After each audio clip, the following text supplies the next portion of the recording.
ನಮ್ಮ ಮೆಟ್ರೋದ ಮಾಲೀಕತ್ವ ಮತ್ತು ನಿಯಂತ್ರಣಕ್ಕೆ ಸಂಬಂಧಪಟ್ಟಂತೆ ಕರ್ನಾಟಕ ಹೈಕೋರ್ಟ್ ಮಹತ್ವದ ತೀರ್ಪು ನೀಡಿದ್ದು, ಬೆಂಗಳೂರು ಮೆಟ್ರೋ ರೈಲು ನಿಗಮ ನಿಯಮಿತ ರಾಜ್ಯ ಸರ್ಕಾರದ ಅಧೀನ ಸಂಸ್ಥೆಯಲ್ಲ, ಬದಲಾಗಿ ಇದು ಕೇಂದ್ರ ಸರ್ಕಾರದ ನಿಯಂತ್ರಣಕ್ಕೊಳಪಟ್ಟ ರೈಲ್ವೆ ಕಂಪನಿ ಅಂತ ಸ್ಪಷ್ಟಪಡಿಸಿದೆ.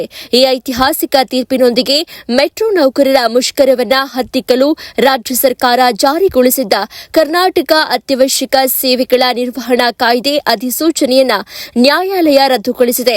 2017ರಲ್ಲಿ ವೇತನ ಪರಿಷ್ಕರಣೆ ಮತ್ತು ಕಾರ್ಮಿಕ ಸಂಘದ ಮಾನ್ಯತೆ ಸೇರಿದಂತೆ ವಿವಿಧ ಬೇಡಿಕೆಗಳಿಗಾಗಿ ಬಿಎಂಆರ್ಸಿಎಲ್ ನೌಕರರು ಮುಷ್ಕರಕ್ಕೆ ಮುಂದಾಗಿದ್ರು.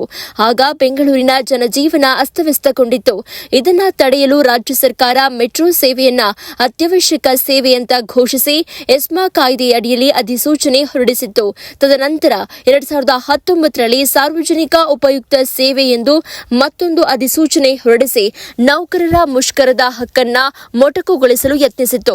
ರಾಜ್ಯ ಸರ್ಕಾರದ ಈ ಕ್ರಮವನ್ನ ಪ್ರಶ್ನಿಸಿ ಬಿಎಂಆರ್ಸಿಎಲ್ ನೌಕರರ ಸಂಘವು ಹೈಕೋರ್ಟ್ ಮೆಟ್ಟಿಲೇರಿತ್ತು. ಹಾಗಿದ್ರೆ ಹೈಕೋರ್ಟ್ ಹೇಳಿದ್ದೇನು? ನ್ಯಾಯಮೂರ್ತಿ ಅನಂತ ರಾಮನಾಥ ಹೆಗಡೆ ಅವರಿದ್ದ ಏಕಸದಸ್ಯ ಪೀಠವು ನೌಕರರ ಸಂಘದ ವಾದವನ್ನ ಎತ್ತಿ ಹಿಡಿದು ರಾಜ್ಯ ಸರ್ಕಾರದ ಅಧಿಕಾರ ವ್ಯಾಪ್ತಿಯನ್ನ ಸ್ಪಷ್ಟವಾಗಿ ವ್ಯಾಖ್ಯಾನಿಸಿದೆ. ಕೇಂದ್ರದ ಕಾಯ್ದೆಯೇ ಅಂತಿಮ. ಬಿಎಂಆರ್ಸಿಎಲ್ ಅನ್ನ ಮೆಟ್ರೋ ರೈಲ್ವೆ ಕಾಯ್ದೆ 2002ರ ಅಡಿಯಲ್ಲಿ ಸ್ಥಾಪಿಸಲಾಗಿದೆ. ಇದು ಕೇಂದ್ರ ಸರ್ಕಾರದ ಕಾಯ್ದೆಯಾಗಿದ್ದು ಅದರ ನಿಯಮಗಳೇ ಅಂತಿಮವಾಗಿರುತ್ತವೆ. ಷೇರು ಬಂಡವಾಳ ಮುಖ್ಯವಲ್ಲ. ಬಿಎಂಆರ್ಸಿಎಲ್ನಲ್ಲಿ ರಾಜ್ಯ ಮತ್ತು ಕೇಂದ್ರ ಸರ್ಕಾರಗಳು ತಲಾ 50% ಷೇರುಗಳನ್ನು ಹೊಂದಿರಬಹುದು. ಆದರೆ ಆಡಳಿತಾತ್ಮಕ ಮತ್ತು ಕಾನೂನಾತ್ಮಕ ನಿಯಂತ್ರಣದ ವಿಷಯದಲ್ಲಿ ಅದು ಕೇಂದ್ರದ ರೈಲ್ವೆ ಕಾಯ್ದೆಯ ವ್ಯಾಪ್ತಿಗೆ ಬರುತ್ತೆ. ರಾಜ್ಯಕ್ಕೆ ಅಧಿಕಾರವಿಲ್ಲ. ಕೇಂದ್ರ ಸರ್ಕಾರದ ಕಾಯ್ದೆಯ ಅಡಿ ಬರುವ ಸಂಸ್ಥೆಯ ಸೇವೆಯನ್ನ ಅತ್ಯವಶ್ಯಕ ಸೇವೆ ಅಂತ ಘೋಷಿಸಲು ಅಥವಾ ಕೈಗಾರಿಕಾ ವಿವಾದಗಳಲ್ಲಿ ಹಸ್ತಕ್ಷೇಪ ಮಾಡಲು ರಾಜ್ಯ ಸರ್ಕಾರಕ್ಕೆ ಎಸ್ಮಾ ಕಾಯ್ದೆಯಡಿ ಅಧಿಕಾರವಿಲ್ಲ. ಕೇಂದ್ರವೇ ಸಂಬಂಧಪಟ್ಟ ಸರ್ಕಾರ.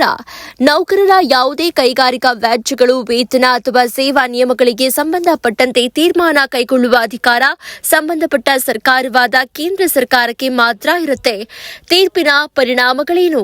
ರಾಜ್ಯ ಸರ್ಕಾರಕ್ಕೆ ಹಿನ್ನಡೆ. ಈ ತೀರ್ಪು ಸಿದ್ದರಾಮಯ್ಯ ನೇತೃತ್ವದ ರಾಜ್ಯ ಸರ್ಕಾರಕ್ಕೆ ದೊಡ್ಡ ಹಿನ್ನಡೆಯಾಗಿದೆ. ಬೆಂಗಳೂರಿನ ಜೀವನಾಡಿಯಾಗಿರುವ ಮೆಟ್ರೋ ಸೇವೆಯಲ್ಲಿ ವ್ಯತ್ಯಯವಾದಾಗ ತಕ್ಷಣವೇ ಮಧ್ಯ ಪ್ರವೇಶಿಸಿ ಕ್ರಮ ಕೈಗೊಳ್ಳುವ ಅಧಿಕಾರವನ್ನ ರಾಜ್ಯ ಸರ್ಕಾರ ಕಳೆದುಕೊಂಡಿದೆ. ನೌಕರರ ಸಂಘಕ್ಕೆ ಭಾರೀ ಜಯ. ಇದು ಬಿಎಂಆರ್ಸಿಎಲ್ ನೌಕರರ ಸಂಘಕ್ಕೆ ದೊರೆತ ನೈತಿಕ ಮತ್ತು ಕಾನೂನಾತ್ಮಕ ಜಯವಾಗಿದೆ. ಇನ್ನು ಮುಂದೆ ತಮ್ಮ ಬೇಡಿಕೆಗಳ ಈಡೇರಿಕೆಗಾಗಿ ಅವರು ರಾಜ್ಯ ಸರ್ಕಾರದ ಬದಲು ನೇರವಾಗಿ ಕೇಂದ್ರ ಸರ್ಕಾರದೊಂದಿಗೆ ಮಾತುಕತೆ ನಡೆಸಬಹುದು ಅಥವಾ ಕೇಂದ್ರ ಕೈಗಾರಿಕಾ ನ್ಯಾಯಮಂಡಳಿಯ ಮೊರೆ ಹೋಗಬಹುದು. ಸಾರ್ವಜನಿಕರ ಮೇಲೆ ಪರಿಣಾಮ. ಒಂದು ವೇಳೆ ಭವಿಷ್ಯದಲ್ಲಿ ಮೆಟ್ರೋ ನೌಕರರು ಮುಷ್ಕರ ನಡೆಸಿದ್ರೆ ರಾಜ್ಯ ಸರ್ಕಾರವು ಎಸ್ಮಾ ಜಾರಿಗೊಳಿಸಿ ಸೇವೆಯನ್ನು ಕಡ್ಡಾಯವಾಗಿ ಮುಂದುವರಿಸಲು ಸಾಧ್ಯವಿಲ್ಲ. ಇದರಿಂದ ವಿವಾದ ಇತ್ಯರ್ಥವಾಗುವವರೆಗೂ ಪ್ರಯಾಣಿಕರು ತೊಂದರೆ ಅನುಭವಿಸುವ ಸಾಧ್ಯತೆ ಇದೆ. ಹಾಗಿದ್ರೆ ಮುಂದೇನು? ಹೈಕೋರ್ಟ್ನ ಏಕಸದಸ್ಯ ಪೀಠದ ಈ ತೀರ್ಪನ್ನ ಪ್ರಶ್ನಿಸಿ ರಾಜ್ಯ ಸರ್ಕಾರವು ವಿಭಾಗೀಯ ಪೀಠಕ್ಕೆ ಅಥವಾ ಸುಪ್ರೀಂ ಕೋರ್ಟ್ಗೆ ಮೇಲ್ಮನವಿ ಸಲ್ಲಿಸುವ ಸಾಧ್ಯತೆ ಇದೆ. ಒಂದು ವೇಳೆ ಈ ತೀರ್ಪೇ ಅಂತಿಮವಾದರೆ ನಮ್ಮ ಮೆಟ್ರೋಗೆ ಸಂಬಂಧಿಸಿದ ಎಲ್ಲಾ ಕಾರ್ಮಿಕ ವಿವಾದಗಳು ಇನ್ನು ಮುಂದೆ ಕೇಂದ್ರ ಸರ್ಕಾರದ ಮಟ್ಟದಲ್ಲಿಯೇ ಇತ್ಯರ್ಥಗೊಳ್ಳಲಿದೆ.